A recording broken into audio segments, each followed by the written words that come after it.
Bienvenue dans ce cours pratique consacré au modèle de Cox, proposé par la SG Service. Découvrons ensemble les principaux objectifs de cette formation. La fonction de survie représente la probabilité qu'un événement ne se soit pas encore produit au-delà d'un certain temps petit x. Dans le cas discret, il s'agit de la probabilité que la variable grand X soit strictement supérieure à petit x. Dans le cas continu, elle correspond à un complément de la probabilité cumulée jusqu'à petit x, c'est-à-dire la part restante au-delà de ce seuil. La survie résiduelle correspond à la probabilité pour un patient qui est encore vivant à un instant petit t de survivre pendant un temps supplémentaire de durée petit x. Elle permet donc de conditionner la survie future à la survie déjà observée jusqu'au temps petit t. Le taux de défaillance alpha de petit x se définit comme la probabilité, rapportée à un intervalle de temps très court, qu'un événement survienne juste après le temps x, sachant que l'individu a déjà survécu jusqu'à ce moment. Il peut également s'exprimer comme le rapport entre la densité de probabilité et la fonction de survie, ou encore comme le rapport entre la dérivée négative de la fonction de survie et cette même fonction. Il mesure ainsi le risque instantané de survenue de l'événement, notamment le décès. La censure survient lorsque l'événement étudié n'est pas observé avant la fin de la période de suivi. Dans ce cas, on retient le temps observé qui correspond au minimum entre le temps réel de survenue de l'événement et le temps de censure. Grand N de petit t représente le nombre cumulé de défaillances observées jusqu'au temps petit t, avec une valeur initiale nulle au début du suivi. Le processus grand I de petit t indique si un individu est encore sous observation et à risque à l'instant petit t, il prend la valeur 1 si l'individu est toujours suivi et susceptible de connaître l'événement, et 0 dans le cas contraire. Le modèle de Cox est une méthode de régression semi-paramétrique utilisée pour analyser le temps jusqu'à la survenue d'un événement. Il modélise le risque en combinant deux éléments.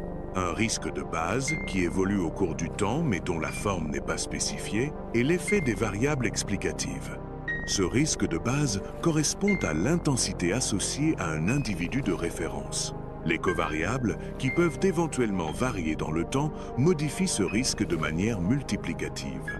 Elles influencent ainsi le rapport de risque, hasard ratio, permettant de comparer le niveau de risque entre différents individus ou groupes. L'hypothèse des risques proportionnels signifie que le rapport des risques entre deux individus reste constant au cours du temps. Autrement dit, la comparaison du risque entre deux profils ne dépend pas du moment considéré. Cette propriété permet de simplifier l'interprétation des coefficients du modèle. Ils traduisent directement l'effet des variables explicatives sur le niveau de risque de manière stable dans le temps pour toute paire d'individus. Le modèle de Cox s'utilise quand on ignore le modèle paramétrique exact. Pour estimer, il requiert deux variables, la durée et un indicateur binaire, 1 égale événement et 0 égale aucun. Si toutes les variables explicatives sont invariantes dans le temps, le modèle se calcule directement. Sinon, une procédure spécifique s'applique pour gérer les facteurs évolutifs. Commençons par estimer la probabilité qu'un individu, défini par ses covariables grand ZI, subisse un événement au temps grand TG selon notre modèle de Cox partiel. Le numérateur reflète le taux de défaillance pour l'individu petit i au temps grand TG, tandis que le dénominateur regroupe les taux des sujets à risque. Nous maximisons la vraisemblance via son logarithme, la log-vraisemblance. En Cox, on utilise la vraisemblance partielle, incluant uniquement les événements observés systématiquement. Chaque individu contribue à la vraisemblance à travers un terme qui dépend de ses caractéristiques. Cette contribution correspond au rapport entre son niveau de risque relatif et la somme des niveaux de risque relatifs de tous les individus encore à risque au même moment. Autrement dit, on compare le risque de l'individu concerné à celui de l'ensemble des sujets qui sont encore sous observation à cet instant, ce qui permet de construire la vraisemblance partielle du modèle de Cox. Le modèle utilise une vraisemblance partielle pour estimer les coefficients, puis une fonction de score obtenue par dérivation afin d'optimiser ses estimations en tenant compte de l'ensemble des individus. Pour maximiser la vraisemblance partielle, on utilise de manière itérative l'algorithme de Newton-Raphson. À chaque étape, les coefficients sont mis à jour en utilisant la fonction de score et l'information issue des données, jusqu'à atteindre une convergence rapide vers la solution optimale.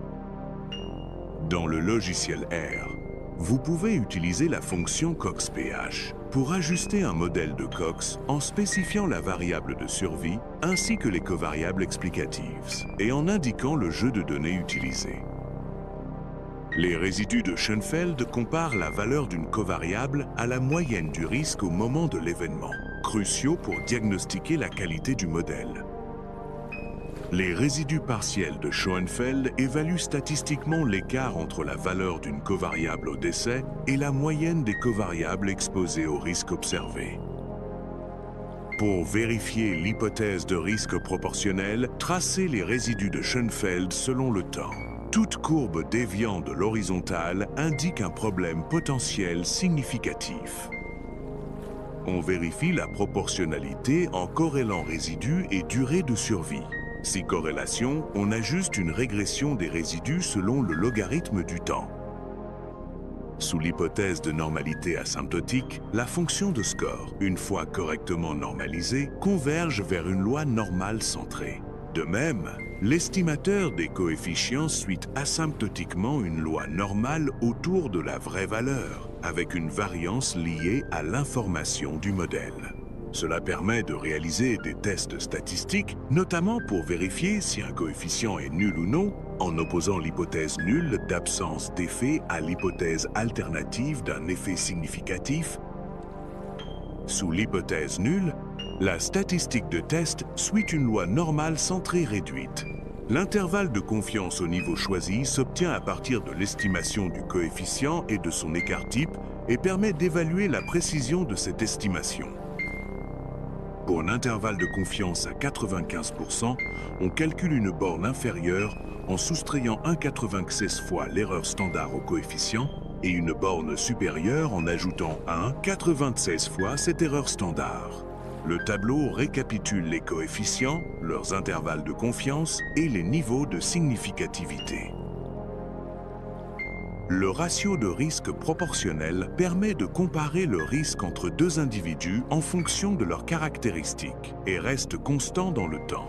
Il valide ainsi l'hypothèse de proportionnalité des risques.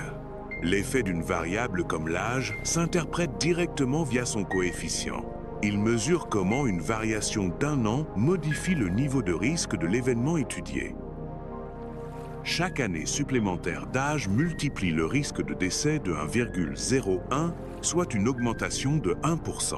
Les femmes présentent quant à elles un risque de décès plus faible, réduit d'environ 43% par rapport aux hommes.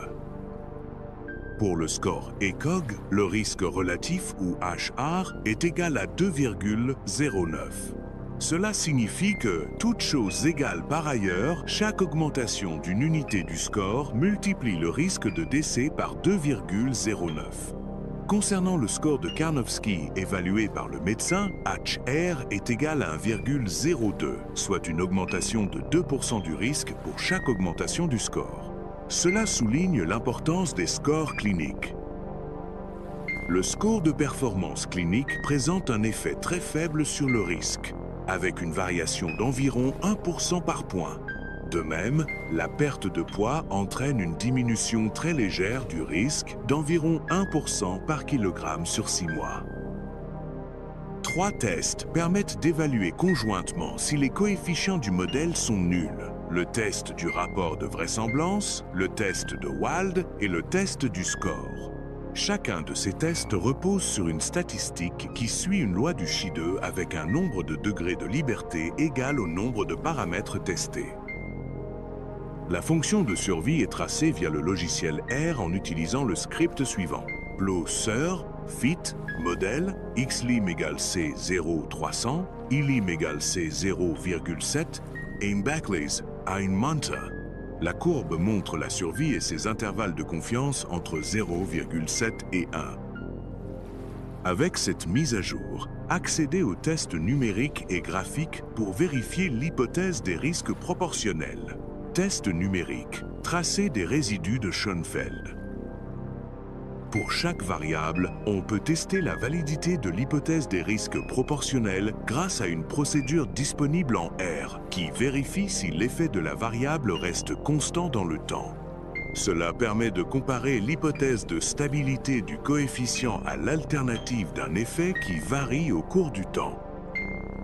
Le résultat du test montre un rejet clair de l'hypothèse nulle pour le score de Karnofsky évalué par le médecin, avec une p-value de 0,01 et le score ECOG, une p-value de Trepoggi, 0,046, indiquant une violation de l'hypothèse des risques proportionnels. Via les tracés graphiques des résidus de Schoenfeld et leur ligne à zéro, vérifiez la stabilité des coefficients au fil du temps. Le test graphique trace les résidus de martingale en fonction de la variable sexe avec une courbe Loess pour détecter d'éventuelles non-linéarités. On vérifie l'hypothèse des risques proportionnels en examinant les résidus de martingale en fonction des variables sexe, pH ECOG, pH Carnot et WT loss. La courbe lissée droite bleue permet de visualiser d'éventuels écarts et de détecter des violations de cette hypothèse. Ce script R charge le package TimeReg, configure l'affichage en 4 graphiques, puis utilise la fonction Cox, ALEN pour tracer les résidus de martingale associés aux variables sexe, pH, ECOG, pH Carnot et WT loss, afin d'évaluer visuellement l'hypothèse des risques proportionnels. Ces 4 graphiques représentent les résidus cumulés de martingale au cours du temps pour sexe, pH, ECOG, pH, Carnot et WT, loss. La courbe noire met en évidence la tendance générale et permet d'identifier d'éventuelles déviations par rapport à l'hypothèse des risques proportionnels. Ce diaporama rappelle les principales hypothèses du modèle de Cox. La proportionnalité des risques, avec des effets constants dans le temps, la relation log linéaire entre les covariables et le risque, ainsi que la possibilité d'appliquer des transformations aux variables explicatives, comme le carré, le logarithme ou la racine, afin de mieux capturer leurs effets. Cette diapositive présente les principales références utilisées: Cox 1009, 172, Dupuis et Ledoux 2012, Fox 2002, Rossi et al. 1980 et Taupin 2011. Merci pour votre attention. Vous pouvez consulter le support de cours proposé par la SG Service en cliquant sur le lien dans la partie commentaires. À bientôt.